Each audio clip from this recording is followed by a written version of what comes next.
waiting for my computer to upload.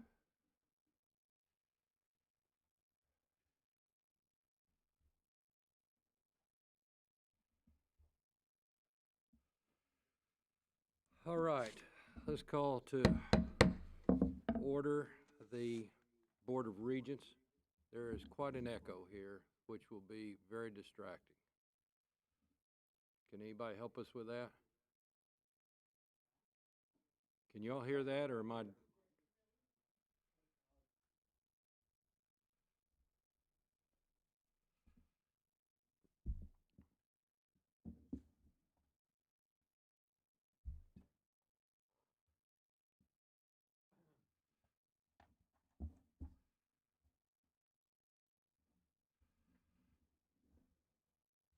All right, how we doing? Nope.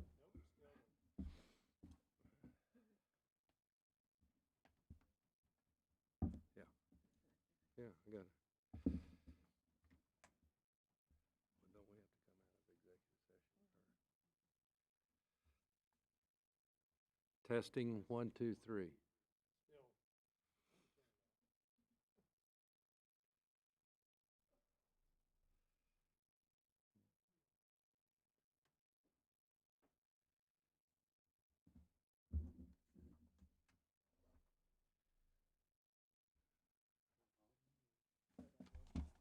Testing.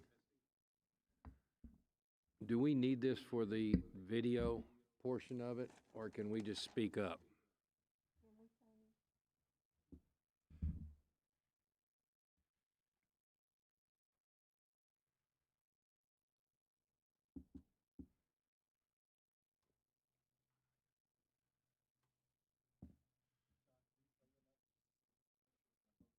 All right, is mine echoing as well? No. Well, that's good taste. Try it again. Testing. Nope. Yeah, this is. Can you switch mics? Would that help? But John's wasn't on. Yeah. Oh, I see, okay. Testing. Nope. Do we need these microphones for the video feed? Yes. Okay. Well, for those of you that have been very patient, please be patient a bit longer.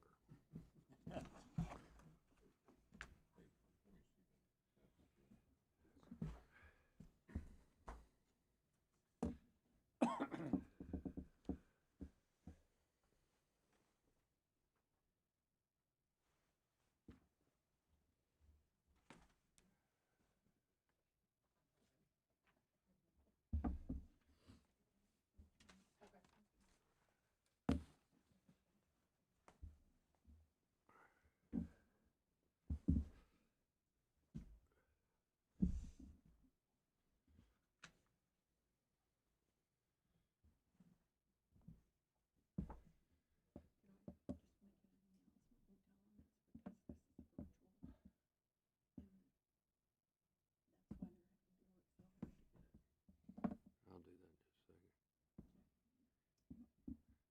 Chris, Dr. Purcell just mentioned to me that we might want to say for anybody watching in hyperspace that we're taking our time here because there's a significant echo emanating from the microphones, which makes discussion impossible. We want to get it cleared up for you, and we want to get it cleared up for ourselves.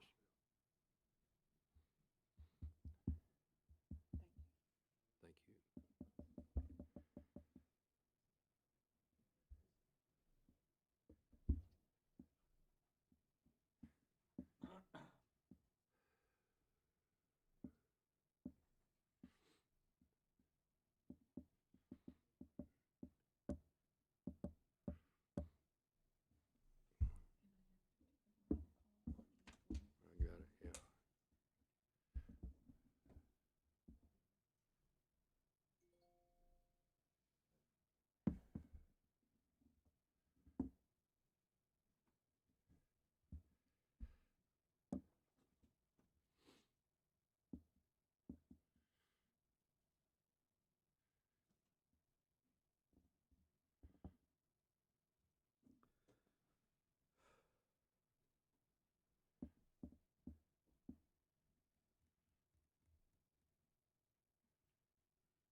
Okay, test 1, 2, 3. How's that? All right. Okay, I move for the meeting to be adjourned.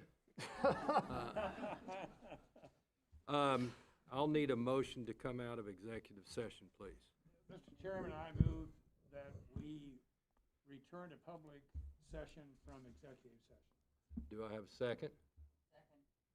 Second. Okay, because this is video, under state statute, we have to take a roll call on every vote. So my request that you be patient extends to each one of these roll call votes. So Chris, would you start us off? Regent Keating, Yes. Regent Colley, Yes. Regent Albert, Yes. Regent Shirley, Yes. Regent Stevenson, Yes. Regent Holloway. Yes. Let the record reflect that motion passed unanimously. Before we move into the substantive matters, a procedural item. This is a very professional board, and we're covering a lot of material, as will be detailed later and during this session. We regret being late to the public meeting today, and we appreciate your tolerance in waiting on us. We were not spending the time idly. We know the press has deadlines. We know other people have schedules, so we do apologize for that. And we're going to continue to try to be as punctual as possible, but the substantive has to give, we have to give it plenty of time to cover the items that we're covering. So thank you for your patience and your attendance, by the way. We're going to start off today with a report from John on all things Cameron. Would you please proceed and take as much time as you need? Thank you, Chairman. Good afternoon. I want to thank Cameron Liaison Regent Colley, Regent Albert, and Vice President Purcell for representing the board on Cameron's behalf during our Higher Learning Commission virtual accreditation visit on March 1st. I appreciate your support of our mission, our institution, and our students so that we retain our ability to offer federal financial assistance and to secure course and degree transfer to other institutions. As we continue to face a pandemic like 1918 in the aftermath of the coldest weather snap since 1912, you'll have to forgive our history and ROTC faculty for starting to dig trenches and string barbed wire. Personally, I'm holding out for the alien invasion as the next campus challenge. But our campus students at Cameron, they just continue to take everything in stride. They're demonstrating an amazing level of resilience inside and outside the classroom. The level of campus excitement is building. We're looking forward to commencement on May 7th and May 8th before we meet again.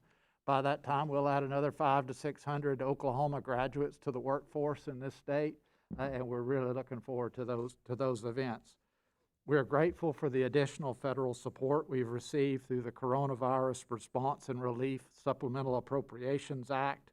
Each eligible student at Cameron University received a disbursement of $1,200 last week, and that amount goes a long way at Cameron University. If those students choose to spend that money on their education, that will cover the entire cost of tuition and fees for half a semester. That institutional support portion of that award of $4.8 million will have just as significant an impact on our institution. That support allows us to continue operations using much smaller capacity classrooms due to physical distancing and to increase the effectiveness and the total amount of technology being used to support the learning experience for those unable to come to campus. Mr. Chairman, that completes my report. Are there any comments or questions from any of the regents? Seeing none. We'll move into the consent agendas items for Cameron University. Do I have a motion? So moved. Do I have a second? Second. Okay, and I presume the motion is for anything that is a consent agenda item for Cameron? All right, we have a Mr. Chairman, motion. could we ask if John has any specific comment about those items? Sure. I think Thank you, Governor Keating. The consent agenda, we have discussed with the Cameron liaison, and the other regents have had opportunity for comment. I recommend all the items on the consent agenda to you wholeheartedly. Great, thank you. All right. Let's do the roll call vote. We have a motion and a second. Regent Keating, Yes. Regent Colley, Yes. Regent Albert, Yes.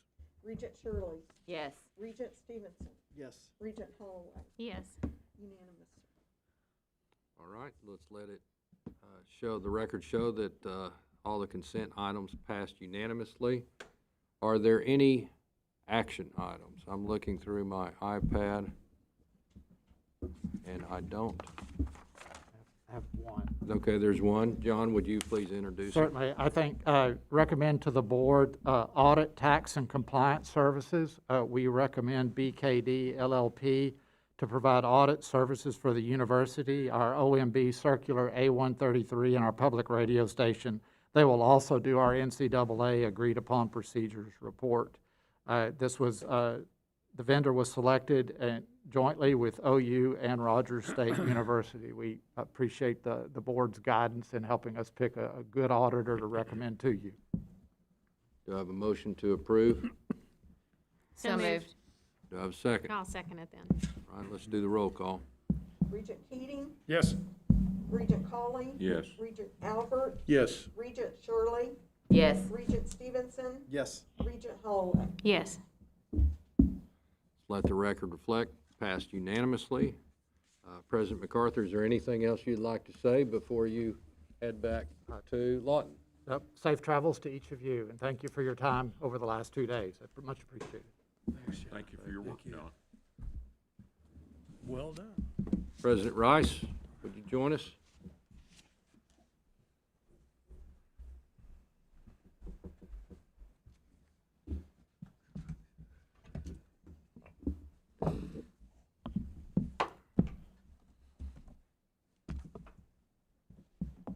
Welcome.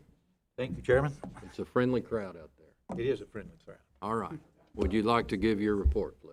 I would, and I'll be brief in the interest of time. In your iPad, you have the happenings on the Hill, and I can't claim that title, but someone else thought that up. But there were two things that I would direct to your attention, happenings on the Hill. One that's included and one is not. Since I did this report, our nursing program, both online and on ground, has received their 100% reaccreditation from the National Accent, and so I wanted to mention that. So we've had some migration in that nursing program. That is good news.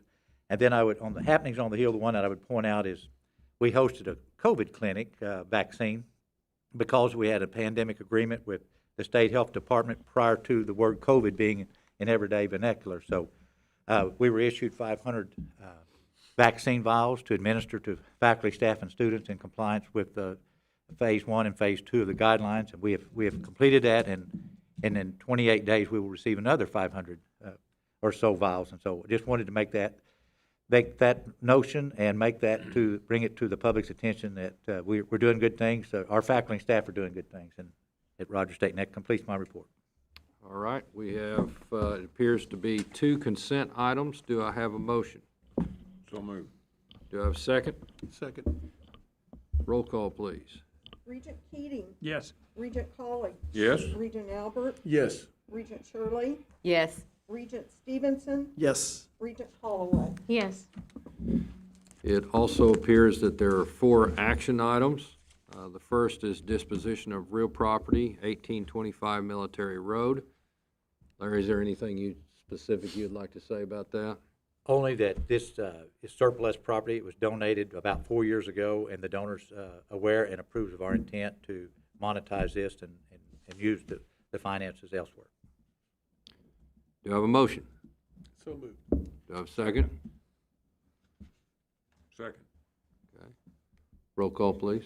Regent Keating, Yes. Regent Colley, Yes. Regent Albert, Yes. Regent Shirley, Yes. Regent Stevenson, Yes. Regent Holloway. Yes. Unanimous. Okay, let's let the record reflect that passed unanimously. Larry, perhaps we could take these together. Any particular comments on the meal plan or the housing, or audit and tax? You make all your comments, and then we'll vote on them one at a time. Absolutely. Meal plan, very modest increase, has not been increased in 2 years. The housing rates, very modest increase, and then the audit and compliance service, I would just say ditto to everything that President MacArthur said, because it's the same auditing firm that worked through the process for OU, RSU, and Cameron. Very good. So let's take up the first item, disposition of we voted on that. How about the meal plan? Do I have a motion? So moved. Second? Second. Roll call. Regent Keating, Yes. Regent Colley, Yes. Regent Albert, Yes. Regent Shirley, Yes. Regent Stevenson, Yes. Regent Holloway. Yes. Let's let the record reflect that it passed unanimously. Do I have a motion on the housing rates? So moved. Second? Second. Roll call. Regent Keating, Yes. Regent Colley, Yes. Regent Albert, Yes. Regent Shirley, Yes. Regent Stevenson, Yes. Regent Holloway. Yes. Passes unanimously. Audit, tax, and compliance services. Do I have a motion? So moved. Second? Second. All right, roll call, please. Regent Keating, Yes. Regent Colley, Yes. Regent Albert, Yes. Regent Shirley, Yes. Regent Stevenson, Yes. Regent Holloway. Yes. Passes unanimously. Larry, anything else from you? Thank you all for your public service and safe travels. All right, well, don't run off. And I wish John was still here. He's back in the back. Yes, sir. John, are you still here? He's back in the back. Oh, there we go. These meetings tend to be focused on the larger University of Oklahoma, but everybody should know that John and Larry have done a magnificent job amidst all things COVID and amidst all things disruption in higher education over the past year. It would have been very easy to throw up the hands and walk away and give up or let down. And to their credit and to the credit of their individual character and professionalism, they not only didn't do that, they stood up taller. And they've done just a fabulous job under enormously difficult circumstances. So we want to thank John, you back in the back, and Larry, you. Thank you. You don't get as much attention as OU does, but that doesn't mean you're not working just as hard as everybody there. Thank you. Thank you. Okay. Thank you to the board. Thank you for your That's comments. from the entire board, by Thank the way. Thank you, sir. Well done, Larry. Thank you. Well done. And appreciate it. President Harris, would you join us, please?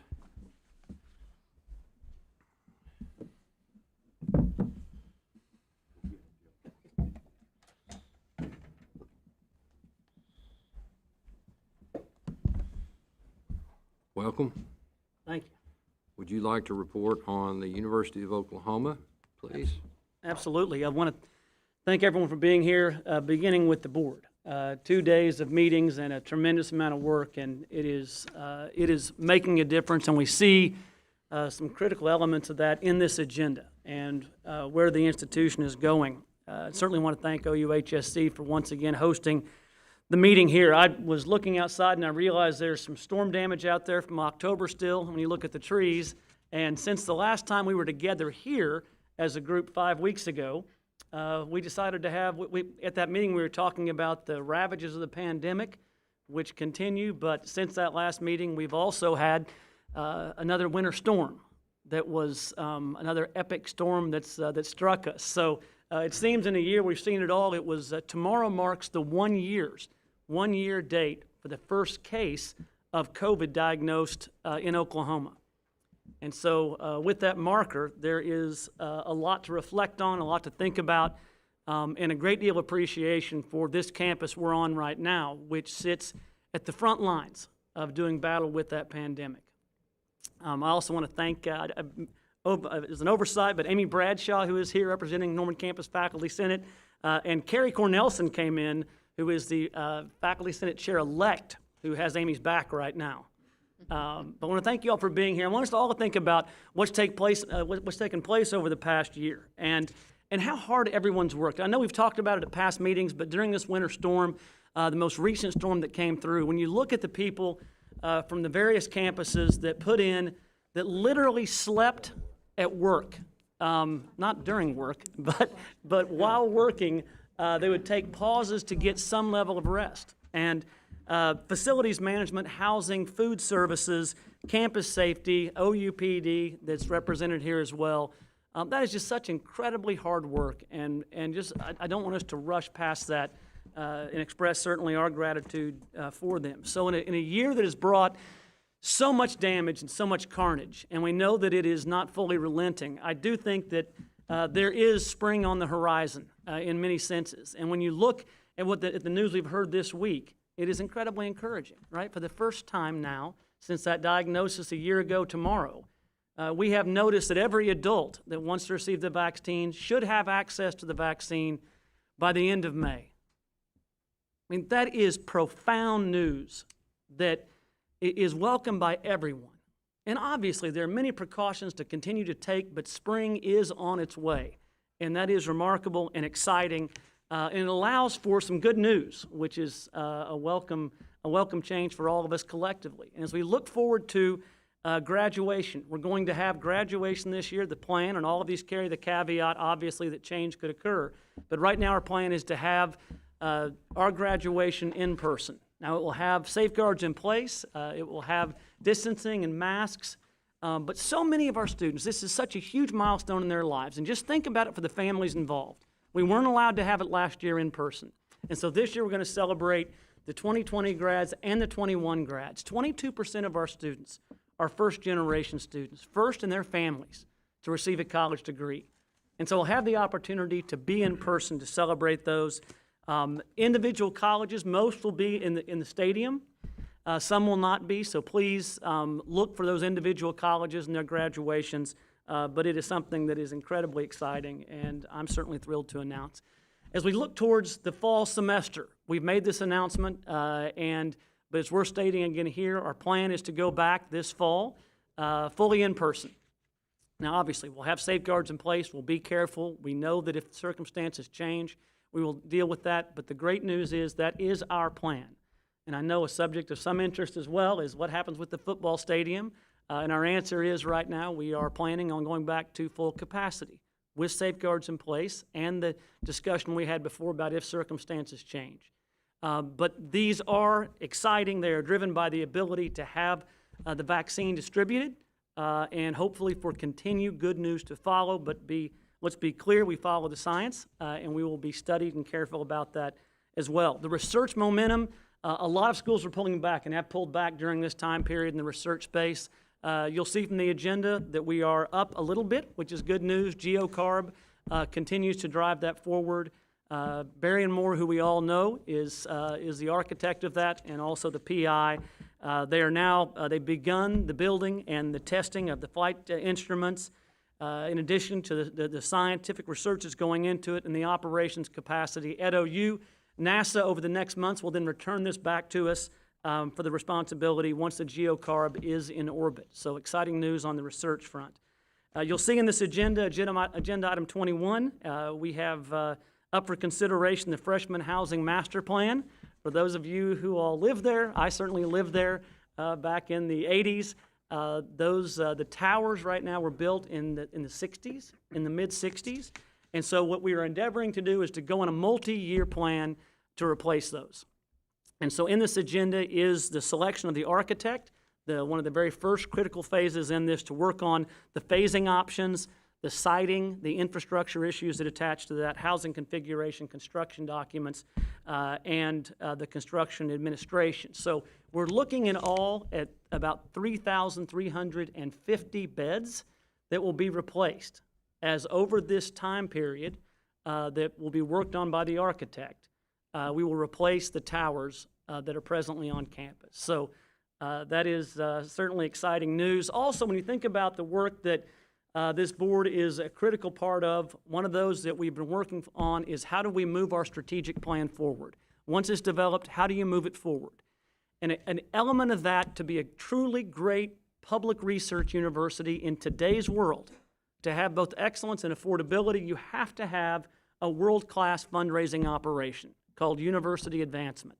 When you look across the country, the first question was, how do we build it in a way that will best serve the needs today and tomorrow? And the first answer was to do a very difficult thing, which is to restructure. And so on this agenda for approval is moving all of the fundraising operation to what is best in class, to what works the best in the country for top-tier research institutions, and that is moving the fundraising operation operationally into the foundation. There's an additional investment immediately of between 30 and 35% additional dollars being put in to help drive that fundraising operation that will allow us to directly implement our strategic plan. So this is a big moment for us and speaks to the hard work that's being done right now to make sure that we are in a position to succeed. For those that were following, you'll recall that we were out looking for a chief fundraising officer about a year and a half ago. The decision was to put that on hold until we had the university house in order as it relates to the right structure to be successful.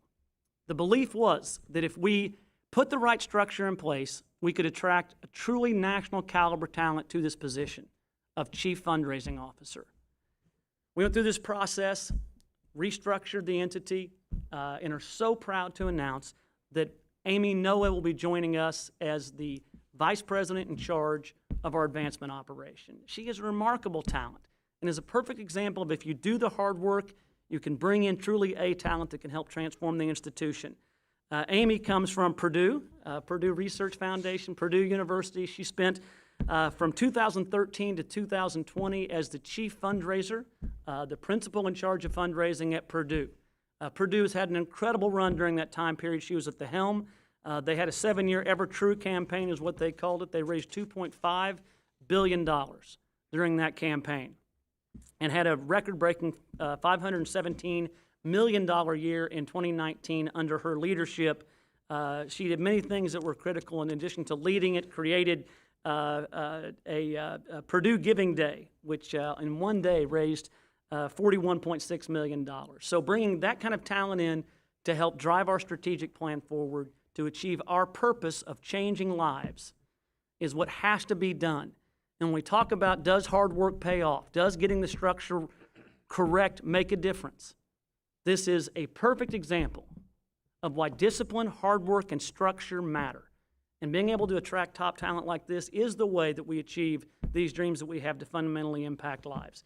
And turning to additional good news, when you look at our dean searches, there are 2 right now that are on this agenda as well, agenda items 15 and agenda item 12. The first is the Dean of Libraries candidate, Denise Stevens. I want to thank all the partners who were a part of that, including the Faculty Senate leadership that's here with us right now. But what a great story. Denise started off at OU, earned 2 degrees from OU, has committed her life into the library sciences. We are stealing her away from WashU, Washington University in St. Louis, where she is in charge of all of their libraries. She has been at UC Santa Barbara, University of Kansas, Syracuse, University of Virginia, and now she's coming home to be the dean for our libraries, and we're thrilled about it. She is a true professional, and we're fortunate to have her home, and it's great to welcome her back. Also on the Health Sciences Center campus, Jane Wilson, Dr. Jane Wilson. She is also a local. She earned her PhD from OU, spent the last 25 years of her career here at the Health Science Center making a difference in the lives across the colleges. We talk a lot at the Health Science Center about transdisciplinary work and transdisciplinary research. She was most recently in the OU College of Pharmacy as an associate dean. When you look at her record, she's had a direct impact on her students, bringing students from across disciplines together to deliver the best health care available and treatments. So we're honored to have her.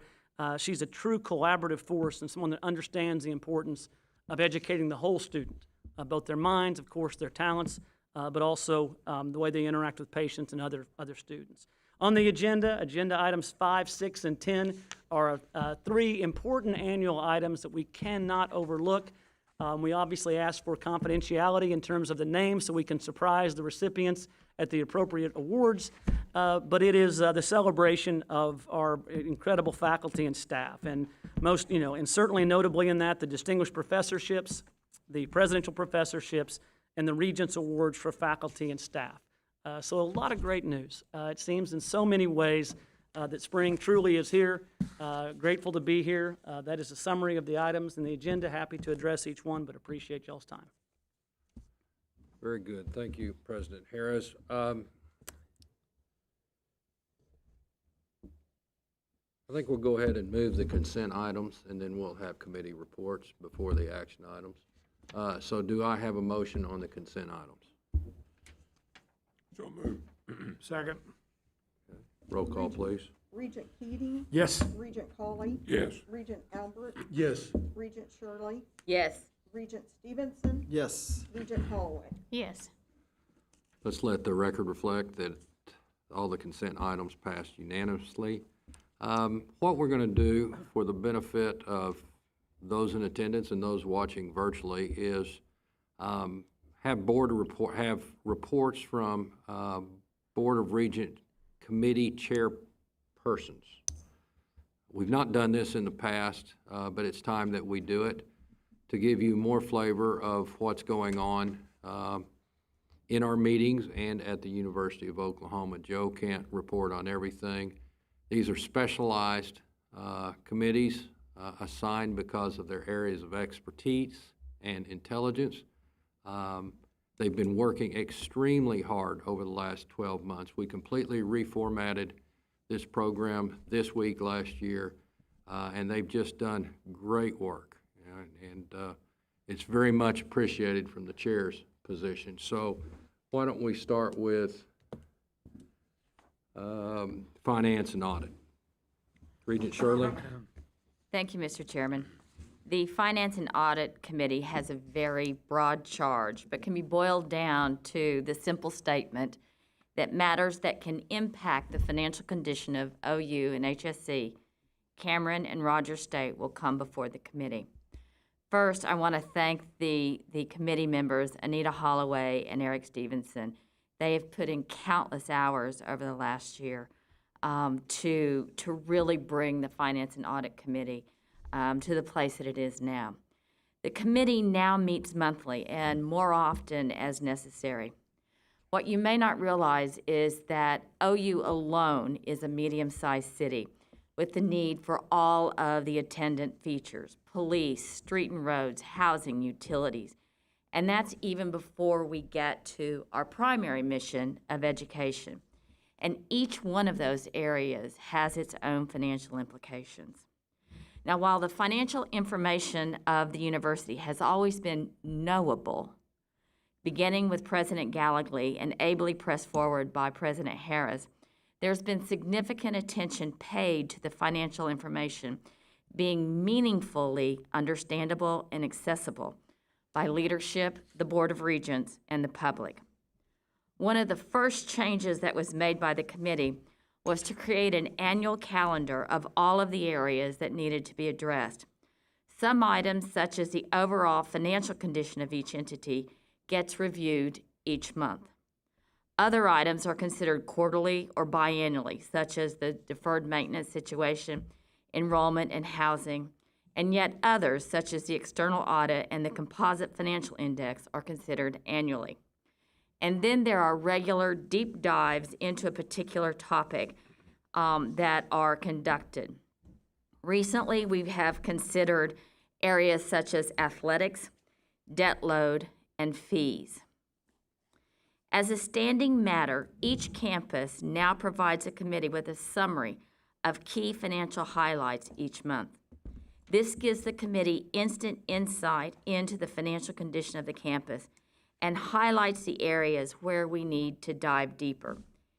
The internal audit function is one of the most important areas that the committee considers. Each month, the committee reviews the completed internal audits and the status of any resolving findings and concerns. Some of the most important areas that have been reviewed and brought to the committee recently include grant management and purchasing. Internal audit is one of the unsung heroes in any well-run entity, and this system has one of the best and most thorough I've seen. Charles Wright and his team do an outstanding job, and all of us should sleep better because of their efforts. Now, having laid that overarching groundwork, let me spend just a moment on where we are going and what we're working on now. First and foremost, our responsibility is monitoring the financial condition of each of the campuses. Through a lot of hard work on the part of President Harris, Ken Rowe, and Stuart Birkinshaw and their teams, OU's budget is now balanced. While the role of the Finance and Audit Committee is not to decide what areas are reduced or increased, it is our role to provide oversight and input and ensure that such measures are reasonable and properly reflected on the financial statements, and that is certainly the case. Second, one of the committee's most important functions is to ensure that the strategic plan is funded. That's the university's roadmap, and we certainly review that on a regular basis. Third, we have oversight of the bond or debt load of the university, and it is something that we consider monthly at the very least. This year, it is also important that the committee monitor both the cost of COVID to the students and the university, and conversely, the COVID funds that we receive that have come to all of the campuses. Each one of those matters have been dealt with in detail and will continue to be a focus of the committee, as well as any other matter that comes to our attention. And that is my report, Mr. Chairman. Thank you, Regent Shirley. Editorial comment from the chair, which is the chair's prerogative. I want to thank Regent Shirley for tireless and insightful effort, and her committee also. But the committee had a leader, and she took on a thankless, difficult job. Was it 2 years ago or a year ago? 2 years ago, with just a very, very almost insurmountable task in front of her. She brought discipline to the process. She's invigorated her team of other regents. They have really dug in, and there's no confusion about what's going on financially at the University of Oklahoma anymore. We'll be getting a new chief financial officer this summer, presumably. We're all very excited about that. That will further assist us to take absolute control of the finances of the university. But it's important for the public to know that this was yeoman's work. It's much appreciated. We will have, and it probably couldn't have been done by many people. Natalie's tenaciousness in that regard is a real benefit. We'll have a change as on the chair of this committee this coming year, starting effectively tomorrow, and Regent Holloway will be leading that. We have other goals for Regent Shirley. I'm sure she'll bring the same vigor to those. So this has been an absolute bright spot for us over the last year to two. So thank you, Regent Shirley. Thank you. All right, how about Regent Colley on Health and Clinical Enterprise Committee? Mr. Chairman, where are my notes? You didn't give me any notes for this report, but I can give it. And it's been exciting, and it's been challenging, and it's been fun. Anita Holloway sits on this committee with me.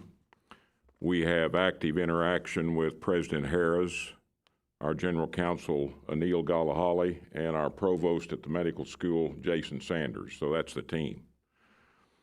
The team is working on the most important healthcare project that's ever occurred in this state, and that is the merger of the OU physicians' clinical practices with the hospitals. Now, you know, even for me, for years, I just assumed everything at the Health Sciences Center was the Health Sciences Center. But in fact, there's been a separate organization that runs the hospitals and a separate organization running the doctors. And for the first time in the history, those two entities are going to combine as one unified academic health center. And it's really exciting from the standpoint that we're now going to have economies of scale, efficiencies. I know that we'll have enhanced revenues, but more importantly, we're going to have enhanced health care for patients. And it's just going to be terrific. And as I stand back and think about it, this will be the first time in the history of this institution and of this health center where the physicians have actually going to have a seamless, transparent input into the hospital treatment of their patients. And it's the first time that the the people that work in the hospital are going to have seamless, transparent communication with the physicians who are working on the people in their hospital. So this has been an amazing amount of work going on. Our committees meet every 2 weeks for several times each meeting. And Joe, that's really all we've done on this committee, Mr. Chairman, is work on the merger of the physicians' practices and the hospitals at the OU Health Sciences Center. And there will be some public announcements forthcoming, and we intend to close this on July the 1st of this year. That's my report. Thank you, Regent Colley. It's a good thing that's all you've been working on, because that's all you were assigned. Anything beyond that would make, Well, I've tried other make your chair things. quite nervous. Yeah. This is huge. You'll find out more next week. I believe it's Tuesday. Is that correct? When there's going to be more formal announcements, but much like the leadership of Regent Shirley, Regent Colley has really jumped into this. I actually feel kind of bad, because I think I caught him unsuspecting about a year ago and said, would you help with this? But he took it on. It's been a labor of love. This will affect lives, and it will affect lives in a very positive way for decades to come. So it is an absolutely big deal, and we're very thankful to you for your leadership. All right, why don't we go to academic affairs and Governor Keating? Thank you, Mr. Chairman. Some weeks ago, a gentleman from the Wildlife Department, Habitat Division, if you will, came to visit a family operation that we have that's strictly a habitat operation in Logan County, and I asked him, tell me the 3 things we have to do to develop a healthy habitat for wildlife. And he said, first is burn, second is burn, third is burn. Well, the most important thing that we do at the University of Oklahoma is teach, teach, teach, learn, learn, learn. Academic excellence is our watchword. That's why we are here. Everything else is ancillary to that. Under President Harris, the agenda for tomorrow obviously must be the students that come here can graduate from here. Retention is hugely important. Graduation is hugely important. Obviously, affordability. We have not raised tuition and fees for a number of years, are hugely important. But what is very important as a part of that is the ability of our graduates to live productive, educated, successful, well-employed lives. That's why we exist. Academics first, academics second, academics third. And the strategy that's been outlined by President Harris and his superb professional team here provides exactly that. It's a roadmap going forward for us to assure that we, as an institution of higher education, can provide the next generation of Oklahomans a better product than the previous generation enjoyed, and they can be more successful than the previous generation. I'd like to have President Harris to postscript what I said to again emphasize his responsibility and his view that academics here will dramatically be improved, because they need to be, and the student body here will be prepared, fully prepared for tomorrow. No, I appreciate that. It is, when you, all of the hours that have been poured in, and you've heard examples of that, and grateful to Regent Shirley. It was essential, it's complicated, and the impact you've made and the committee has made is critical and lasting. And there'll be a lot more to come on the topic that Regent Colley raised, and it is exciting, and oftentimes words get thrown around like transformational. It's deserved, and that work is important. And Regent Governor Keating, it's always good to have multiple titles. in charge of the academics committee, that's what has been going on, the building of this strategic plan. Oftentimes, we try and measure success with this building or that building. And the truth of the matter is, the foundation for the education is essential. And as we have worked on, and this committee has been critical to it, what is the strategy? What is the plan? What is the multi-year plan and what are those goals? You've seen our strategic plan, ou.edu/lead on. If you don't go look at that link, I'll read it to you at the next meeting. It is constructed through the officers of this university, the faculty, the staff, the students, the alumni.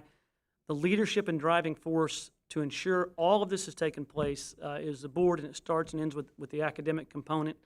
And when you think about it, I was reading a work the other day that will be coming out soon. I was asked to co-author a foreword to it with Burns Hargis, and it takes a look at Oklahoma and the success of our state, and it focuses on those three primary attributes that we need to look to see if we're providing the success for our citizens that we possibly can. And as you look at it, what are those key elements, right?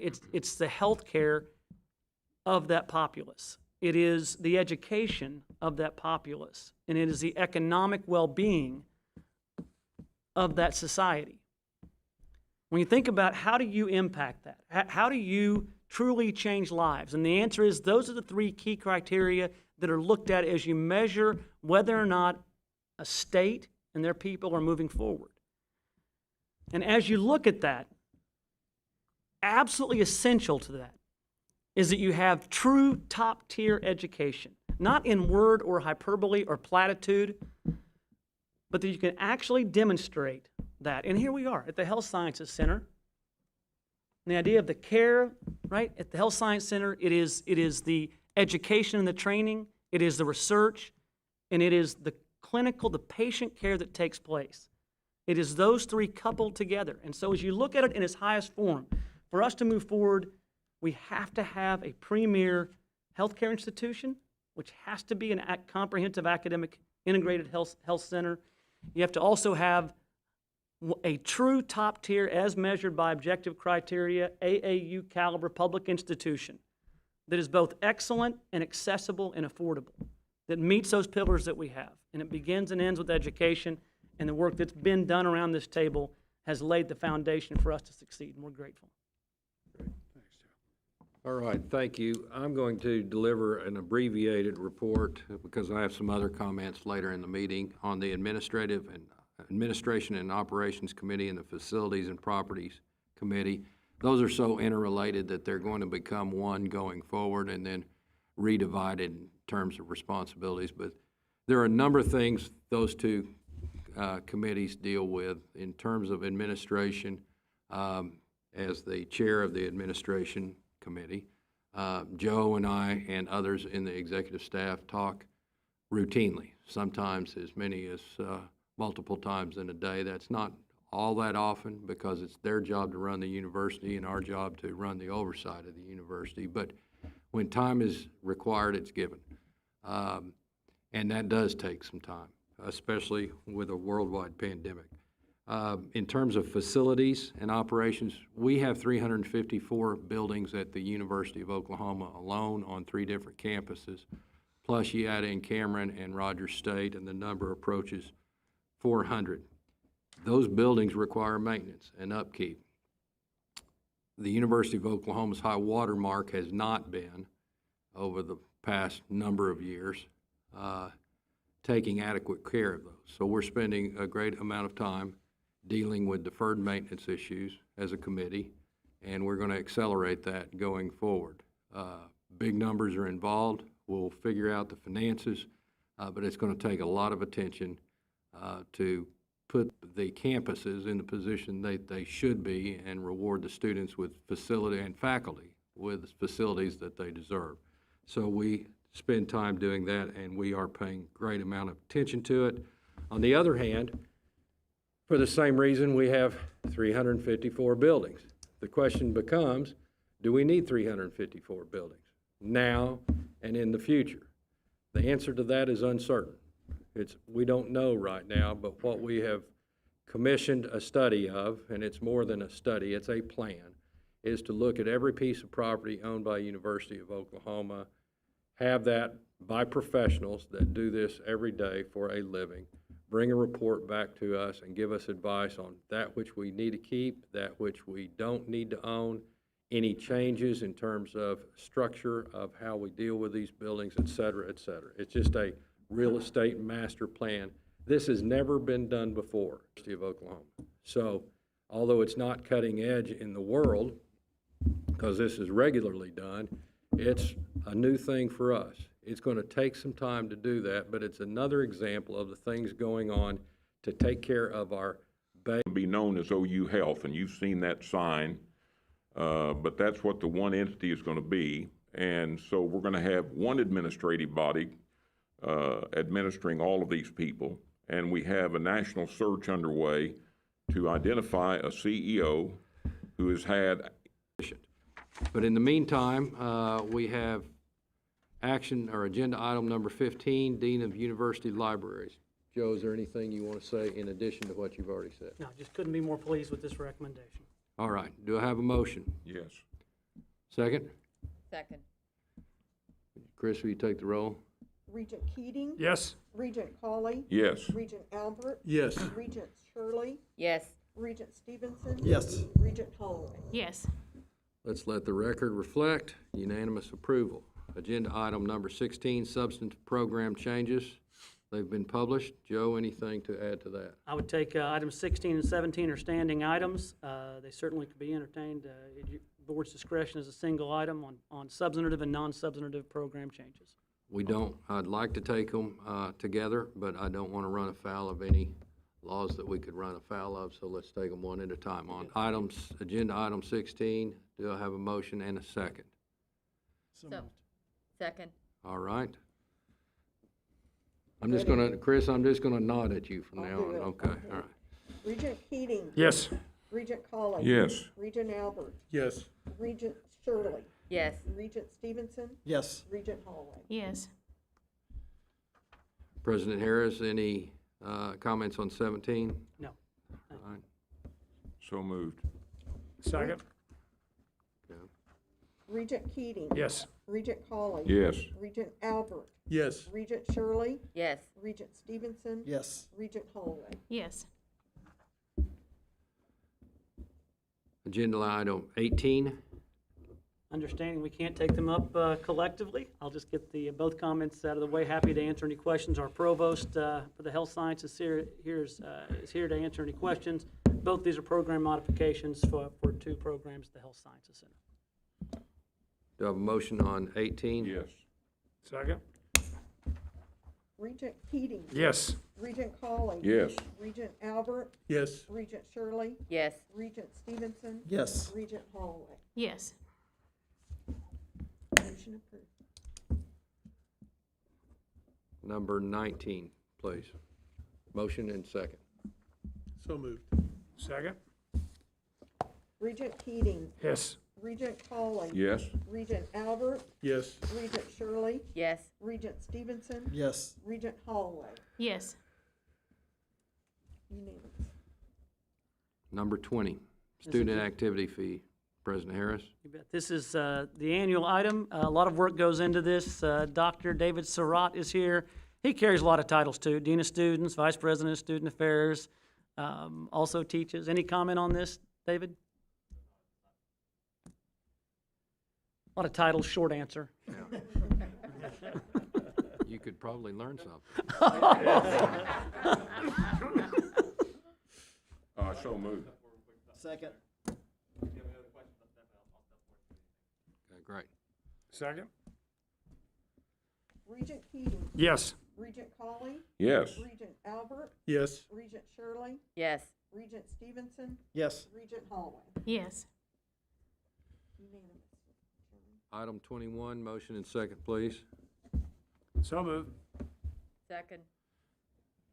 Regent Keating. Yes. Regent Colley. Yes. Regent Albert. Yes. Regent Shirley. Yes. Regent Stevenson. Yes. Regent Holloway. Yes.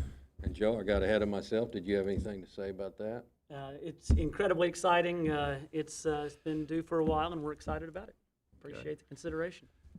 Item 22, do you have anything on university advancement transition that you haven't already said?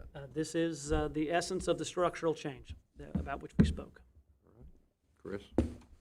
Regent Keating. Yes. Regent Colley. Yes. Regent Albert. Yes. Regent Shirley. Yes. Regent Stevenson. Yes. Regent Holloway. Yes. Unanimous, sir. Agenda item number 23, President Harris. Yeah, this is a land exchange that both benefits the university and the city of Norman. It allows us to move forward in the progress of the air park, and also allows the city to move forward with its infrastructure components. It's a land swap. No money will change hands. We believe it's a fair value transaction that benefits all parties. So moved. Second. Regent Keating. Yes. Regent Colley. Yes. Regent Albert. Yes. Regent Shirley. Yes. Regent Stevenson. Yes. Regent Holloway. Yes. Unanimous. Item 24, I'm sure you have short comments on this. Audit, tax, and compliance services. Happy to speak to anyone afterwards in detail about this topic. Do I have a motion and a second, please? So moved. I'll second it. Regent Keating. Yes. Regent Colley. Yes. Regent Albert. Yes. Regent Shirley. Yes. Regent Stevenson. Yes. Regent Holloway. Yes. Unanimous. All right, and the last item, agenda item 25, President Harris. Yeah, as we look to replace the towers, as we move forward, one of the key elements is to make sure that you have financing for those. The markets appear to be favorable right now in terms of the ability to get a historically low rate on debt. This does not obligate the board to anything. This is simply because you have to go through the process at the state legislature and through the key arms of government. This is an item that gives us flexibility. We would certainly come back to the board if any action was taken to exercise that debt. So this is a request for that approval as we move forward. This is generally a placeholder.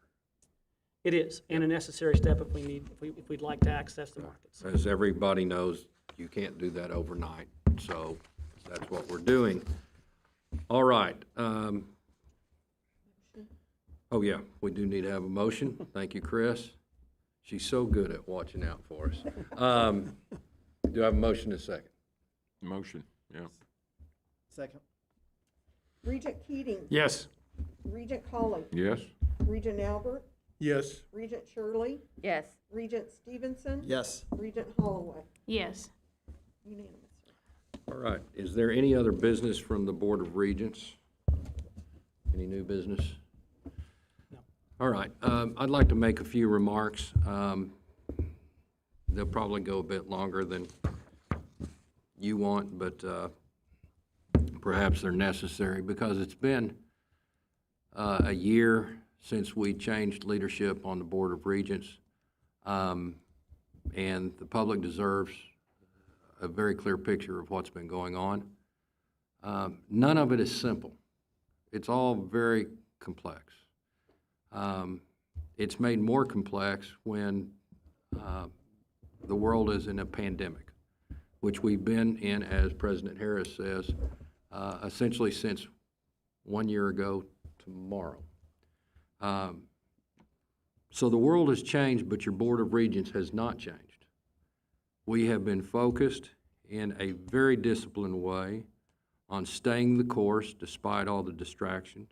And the course is defined as fiscal responsibility, innovation, and long-term strategic planning. We've also been focused on a soft issue, and that is reducing the amount of drama. We have a lot of work to do in all of these areas, but a lot of work has been done. And I want to share some of that with the public. But before so, and before thanking the people that need to be thanked, or some of the people that need to be thanked, I want to put in perspective what this Board of Regents deals with. And this just relates to the University of Oklahoma. It does not include Cameron and does not include Rogers State. At OU, there are 30,903 students. There's 18,103 employees. There's 3 campuses with 349 buildings, and the state's largest and most progressive integrated healthcare system here in Oklahoma City that embodies 10,411 students and employees combined. We have 252,000 living graduates of the university spread all across the world, and a total budget of approximately $2.2 billion annually, with an economic effect to the the state of Oklahoma of many, many, many multiples of that. On top of that, we have the responsibility for Cameron and Rogers State. They too have their challenges and their opportunities. So this is no small enterprise.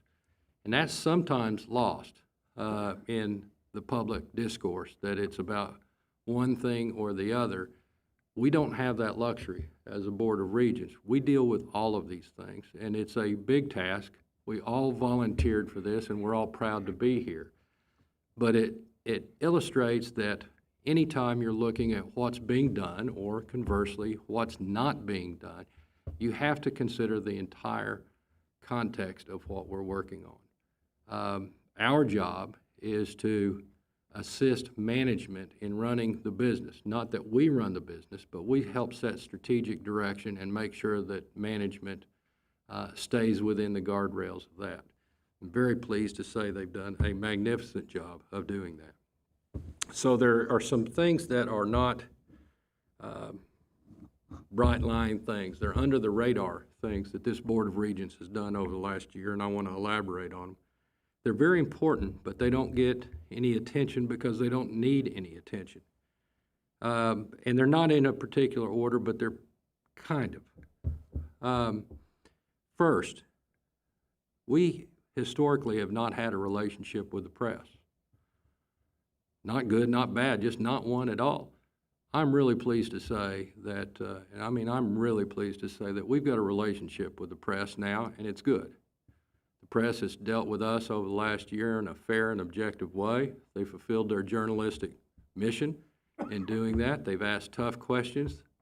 They've become more than acquaintances to us, and they're really watchful of what's going on, not in a gotcha mentality, but rather in a, if it's important, we'll report it, both positive and negative. And we really appreciate that as a Board of Regents. I personally want to say thank you to Trey Savage.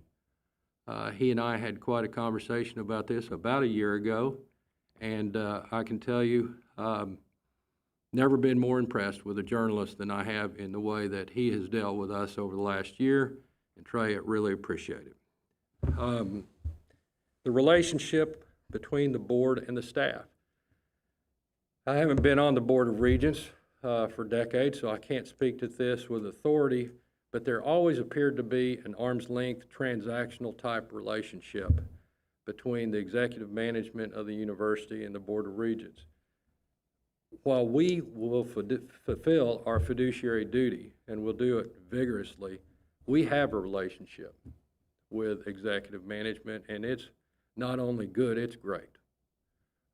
We trust them, they trust us.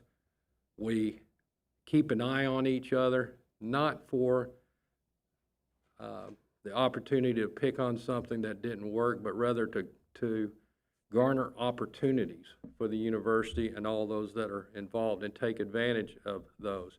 And it's been terribly rewarding to see that develop over the last year. We share common goals. We have a common plan. We do things together. And the notion of us versus them has completely disappeared. And when I say completely, I'm selecting my word very, very carefully. Filling of key executive positions with A-plus talent. This has been going on for over a year now. It's going to continue, most notably this spring, with selection of provost, selection of chief financial officer, and a human resources director. But we're not just filling positions. We're filling positions with high quality, outstanding talent. And here's the deal. If we can't find them now, we don't just put somebody in that place. We wait till we can coerce them to get here, and then we get them here. We're not taking substitutes for quality. We have restructured over the last year virtually every Board of Regent practice and approached the University of Oversight with one purpose in mind. And does this make us more effective as a Board of Regents in assisting the staff and the executive management of the University of Oklahoma become better? And it's been very, very efficient. It's been a lot of hard work, but it's been efficient. These are details that matter. Now, this is the last time you'll ever hear me talk about these because they don't warrant a lot of talk, but we want you to know that they're taking place. And over the years, you can pick whatever number you want, these will pay significant dividends. So it's important to put in this foundation, or in the case of some situations, enhance this to make us a better operating unit. There are a number of higher profile things that have been accomplished in the last year, and these two are in no particular order. At the risk of regretting some of these comments, I'm going to start with our new president, as he would expect. We hired Joe because we saw talent in Joe, and it was right in front of us. Now, we could have done a national or global or universal search during a pandemic by Zoom and ended up with a product not anywhere near the quality of what we had. And I want to applaud this Board of Regents for seeing what was in front of them and taking action on it without having to go through the standard process for the sake of going through the standard process. Joe has the intelligence, the commitment, the work ethic, common sense, and vision to be one of the great leaders at the University of Oklahoma. He's going to have to continue to listen and learn, take direction, and offer advice to be one of those great people, but presidents, but he has the abilities to do that. And I want the Sooner Nation to know, and all the Board of Regents wants the Sooner Nation to know, you're in really, really good hands. A lot of work, but in really good hands with President Harris. We implemented a strategic plan last summer. Now, many companies, I think almost all of them, have mission and vision statements, and they sit on the shelf. Regent Stevenson has to catch a flight. Thank you, Eric, for everything. Safe travels. Many companies have mission and vision statements, and they sit on the shelf, and they amount to nothing but dust collectors. That's not what we have in the strategic plan here. We have a roadmap into the future for the University of Oklahoma. Thousands of hours went into it by very bright people. It was begun and revised, started again, revised more, and worked over and over and over until we believe as a Board of Regents that it's right. I urge everybody at the University of Oklahoma and this Board of Regents to stay disciplined in following it. There's going to be dozens of fads that are going to come along between now and then, but our plan is timeless. Tactics will change. Our purpose won't change, that we change people's lives and we change them for the better. Our strategies are solid and intact. This needs to be part of the conversation for everybody, OU, every day, every conversation, every month, every year. It is our future. Joe mentioned this. I'll be more succinct. Our development program, which is now going to be known as the advancement program, was broken to its very core. It was inoperative. This is critically important to a university. Under Joe's leadership, and specifically under the direction of Guy Patton, who we owe a huge thank you to, this has been completely torn down to the studs and rebuilt. And it's ready to fire right now. We've just hired a new director. She is going to do a fabulous job. She'll be building out her team over the short term, and we're going to see results that we've not seen in a very long time, and perhaps never.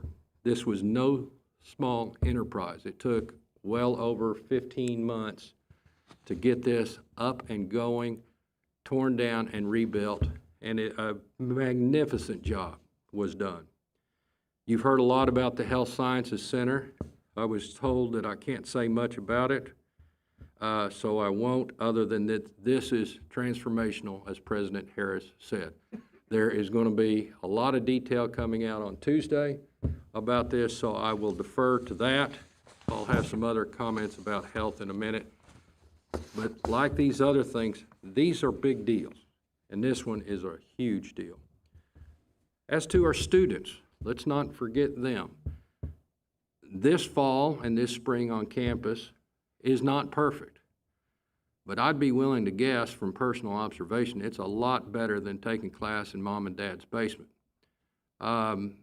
We had students come back to campus when many, many universities across the country deferred. Now, that's not we're better than them. It's just we look at the world different than them. But let me tell you what happened here. Young people got a collegiate experience, although somewhat obtuse. They got a collegiate experience that they otherwise would have missed had they been sitting in their bedroom at home taking online classes only. And when they miss that, they miss it forever. They can never go back and regain their sophomore year. It's gone, and it's gone completely. We did not inflict that on University of Oklahoma students, and we should be very proud of that. It took some courage. I remember conversations vividly with Joe right before classes or students were to report. I mean, several a day leading up to that, and the question was, do we have them come back or do we not? It took courage to have them come back, but I would suspect there's not many that have been down in Norman or here at HSC or elsewhere that have said, boy, I really regret that. I wish I would have stayed in the basement. That was a big deal in their lives, and they'll learn to appreciate it over the years. There's a corollary to that, and it's about this notion of drama. I remember vividly, and not to pick on anybody, but we had a Board of Regents meeting this summer. I believe it was in late July. It was actually the retreat where we were greeted outside the facility where we were meeting with a die-in. I was new to die-ins. I don't think I'd ever attended one before, but essentially it was a group of people who, in their honest belief, thought that if we brought students and faculty back to campus, we would have mass deaths on our campus. And it received all kinds of news in the papers, on social media, and on television. And it was a very small group of people with with very limited insight into the facts. They were wrong, but they got a lot of attention. And there's a real important message in there for our Sooner Nation, and that is, please trust your Board of Regents and your executive management. We only have the interest of the University of Oklahoma, Cameron, and Rogers at our heart. We don't have political agendas here. We're doing the best we can with a lot of hours and a lot of effort into making the right decisions. So don't get distracted by the sideshows. And things like that are a sideshow. Pay attention to these big things that are happening. You will be proud. Next, every regent here has gotten a lot of commentary and some writings about a course that we're going to institute this fall. It's a gateway course. I believe the title's Gateway to Belonging.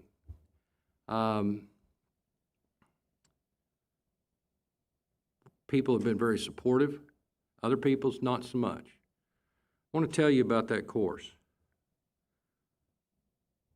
It has a specific design, and it's to teach freshmen how to engage one another and everybody they encounter with dignity and respect. Dignity and respect. Civil discourse. Not name-calling, not guilting, not violence. This is going to enable young people in the world in which they live to be productive citizens. That's our job at the University of Oklahoma, is to help mature young people into productive adults, change their lives for the better. For those that are nervous about this class, this course, welcome. We're all nervous about it too, because we got to get it right. We can't foster what we've seen in this country over the last 9 months or so and move forward as a civilized society. That's not open to debate. So who's going to teach whom how to deal with this? Well, it's going to be us. As I said, we're concerned about this course because it's on a tightrope. It could delve into a bad situation if we let it. We're not going to let it. It could be one of the leading programs in the entire country if we do it right. And we are going to do it right. So those people that are nervous about it on the negative side, refocus, please. Please know that your Board of Regents is completely focused on this to get it right. This is something to be proud of. This is something that is going to be helpful to young people. These are the young people that are going to run this country when we're no longer around. And I'll tell you, it's inspiring to know what we're going to do with this, what we plan on doing it. The key is execution. But it's another illustration where your Board of Regents and your senior management is not afraid to take on tough, big issues. So to the Sooner Nation out there that's concerned about this, try looking at it with a different lens with the rest of us. If you have concern, let us know, but let us know in a constructive way and be supportive of this effort. It is inspirational.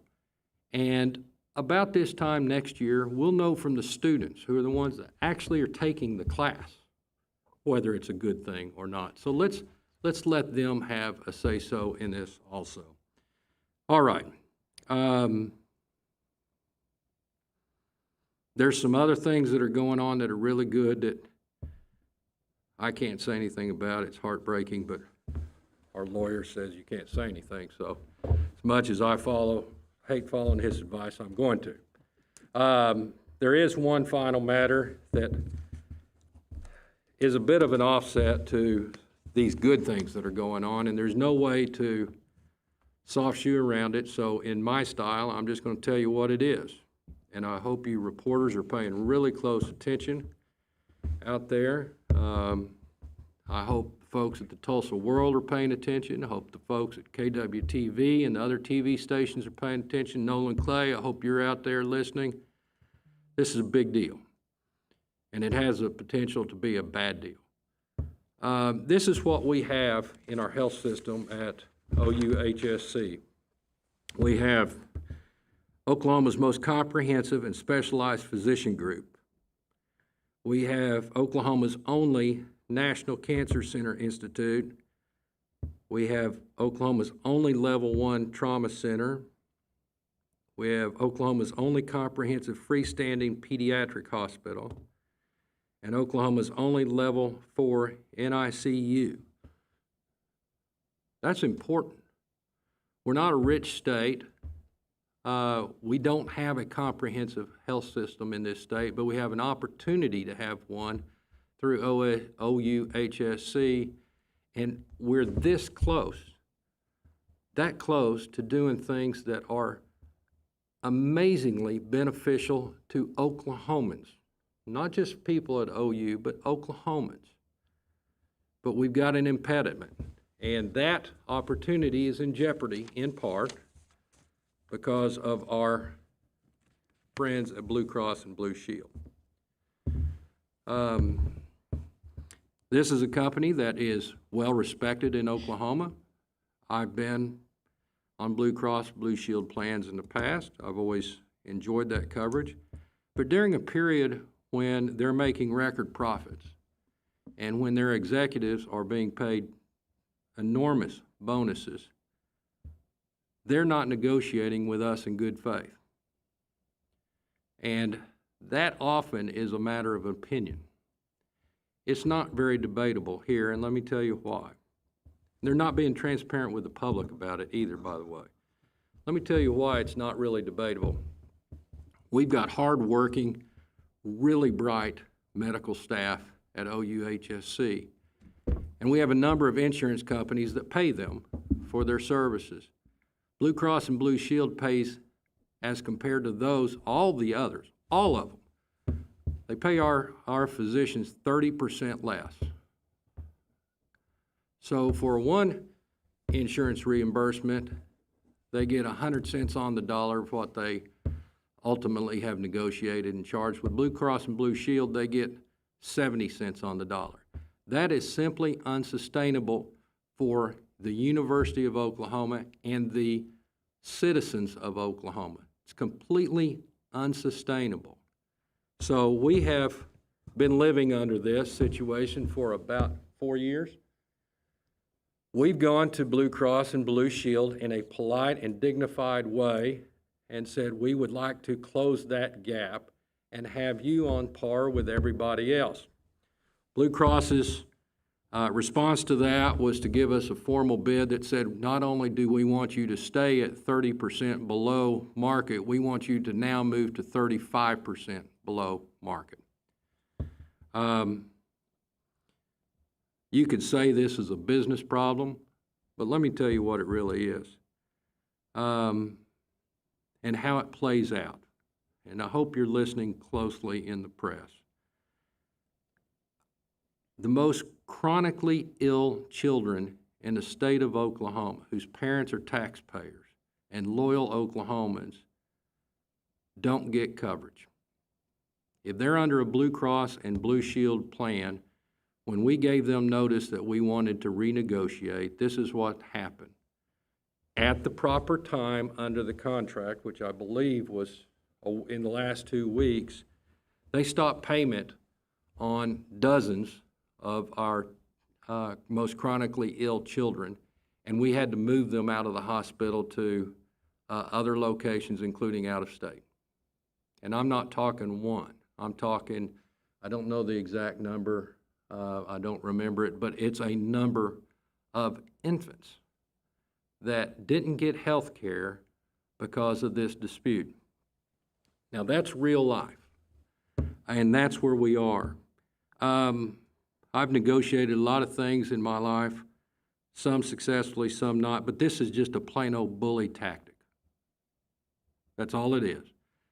They're going to sweat us until they think we're going to capitulate, and they're going to be really wrong on that. And the people that will pay the price will be the citizens of Oklahoma, because you will be denied the best health care in the state. And it comes down to that. Here's the real kicker on this anecdote. There's a transition part of this agreement we have with Blue Cross and Blue Shield that once the coverage or the contract ends, there's a 120-day tail to where people can take their time to find alternative health care if Blue Cross and Blue Shield is not accepted at University of Oklahoma hospitals. They didn't pay any attention to that and just stopped it on day 1 or day 2. No notice, just stopped it. And those kids had to leave. Now, you're going to hear from them and say, Chairman Pearson's got his facts wrong. I probably do this much, but if you don't want to believe me and you don't want to believe them, here's what I suggest you go do. Go talk to the parents of those children and see what they think about this. This is something that needs to be worked out. We need to be reasonable, and we will. They need to be reasonable. I hope they will. This is a big deal. We've talked about a lot of big deals today. This is as big as it gets because it affects everybody in this state potentially. this is a very sad development for us. We're going to work really hard on reconciling it. But for those of you that have a public voice, learn about this subject, please, and use that public voice. We are not asking for favoritism or anything special. We're just asking that our physicians who treat your children to be treated the same as everybody else and fairly. Sorry about being so adamant about it, but this is pitiful. So, to hire notes. Can I make a comment on that? just Sure. Briefly. Appreciate you addressing this. Earlier, I spoke to what are those things that make a healthy state? What are those things that make a state's citizens prosper?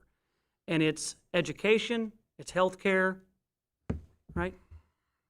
It's education, it's healthcare, and it's economic well-being. If you look at the healthcare of this state, this enterprise we're at right now supplies 80% of the healthcare workforce of this state. It also, by some multiple of 3 or greater, is by far the biggest engine of healthcare-related research. And all of the healthiest states have one thing in common: at least one flourishing, integrated academic health system. And why is that? Because the treatment that you receive at an academic health center is different. It's different because there are the tertiary and quaternary specialists, the sub and subspecialists available only in an academic enterprise. It's also different because the treatments you can receive here are different than anywhere else in the state and in the region. How is that fueled? How is that fueled? You know the level of indigent care we provide. But it's fueled in large part, 75% of the College of Medicine's funding is through the clinical enterprise, patient care. By far, by multiples, the market leader through consolidation is Blue Cross. So what Blue Cross pays our physicians directly translates into the health of our citizens. The individual physical health and also the ability to create new opportunities through the research, both for patient care and beyond. That's the direct line that exists. Healthy estates, academic health systems, the workforce you need. What do? We do the research, we train the healthcare workers, right? We provide patient care, all fueled by this component. And the idea of us rolling over and accepting 30% less from the largest provider doesn't just harm the university, it harms this state. It harms this state in a direct one-to-one way. And so if the question is asked, where does this board stand and where do I stand? Let the answer be crystal clear. That's where we stand. All right. I'm sure everybody heard us loud and clear. I don't want to end on a note that is a little bit sour, so I'm going to be mildly repetitive. We've got a new president that has all the talent in the world. We've got a roadmap in the future. We've got a brand new advancement built from the studs up. We've got this health center integration working. That's going to be knock your socks off. More to follow on Tuesday. We've got students on campus, happy, experiencing important years in their lives. We are addressing social issues in an upfront, bold, cutting edge, and celebratory way that we are Sooners all, irrespective of what you look like, you sound like, where you've been, what you've done. We're Sooners all. We've got great things going on. I don't want this to be just about that last item. So that's what we've got going on, and let me close out my remarks by doing this.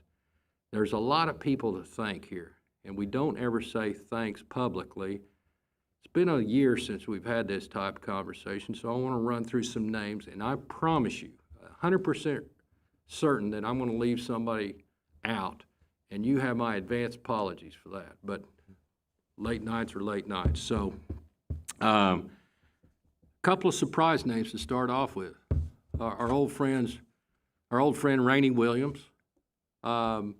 and our late friend, Mike Samus, who have done great things in working with us at HSC. You are appreciated.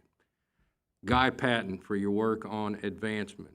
Chris Purcell and your staff, you're very tolerant of idiosyncrasies, failure to return phone calls, dumb ideas, and other assorted bad habits, and your staff are appreciated. Joshua Nelson and Amy Bradshaw from the Faculty Senate, our friend Jill Irvin of the and Kyle Harper of the Provost Office, you have been wonderful. Jason Saunders over here at HSC, solid as a rock and scary smart. Don't ever match wits with him, you will lose. Eric, if you're out there, all things that you do with our facilities and keeping the trains running on time. The executive staff as a whole. Anil, it's been fun getting to know you and working with you. I'll tell you, the work he takes on in his department would choke a horse, and they do it and do it right.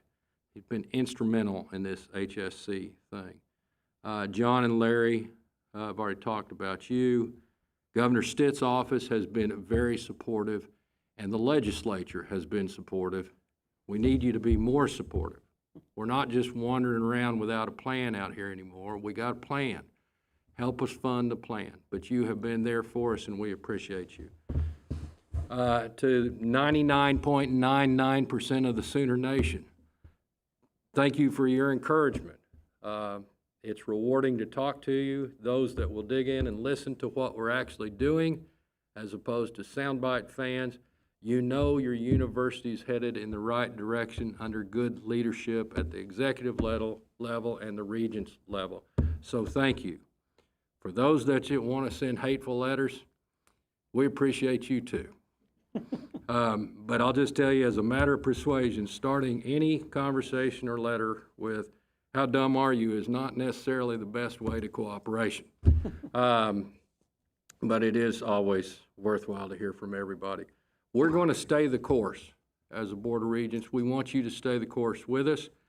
Good things are happening at the University of Oklahoma, Rogers and Cameron. We do have a purpose for why we exist. It's eloquent in its simplicity. We change lives, and that's what will continue to do. So, with all that behind us, I appreciate your endurance. Are there any other items before we close out this meeting? All right, do I have a motion from the Vice Chairman to adjourn? So moved to adjourn. Do I have a second? And not everybody speak at once. Second. Okay, there we did anyway. All right, roll call. Regent Keating. Yes. Regent Colley. Yes. Regent Albert. Yes. Regent Shirley. Oh, yes. Regent Holloway. Yes. Unanimous. All right, we are adjourned